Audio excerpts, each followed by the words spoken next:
Badan Pusat Statistik BPS Bali menjabarkan berdasarkan hasil sensus pertanian 2023, petani milenial yang berumur 19 sampai 39 tahun di Provinsi Bali baik menggunakan maupun tidak menggunakan teknologi digital.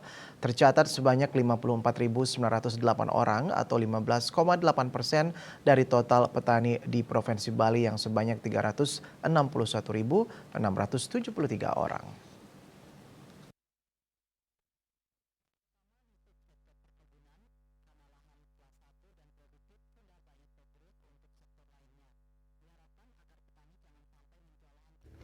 Sementara itu, petani yang berumur lebih dari 39 tahun dan menggunakan teknologi digital sebanyak 160.175 orang atau 44,29% dan petani yang berumur kurang dari 19 tahun dan menggunakan teknologi digital sebanyak 27 orang atau 0,007%.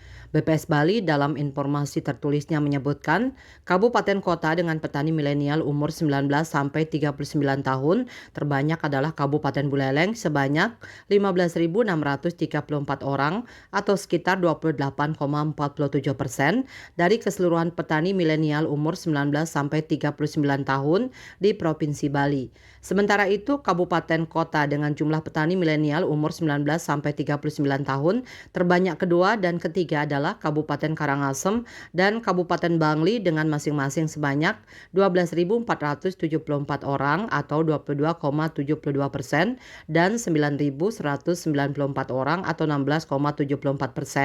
Selain itu, berdasarkan subsektor yang diusahakan, sebagian besar usaha pertanian perorangan UTP di Provinsi Bali bergerak pada subsektor peternakan yaitu sebanyak 230.803 unit.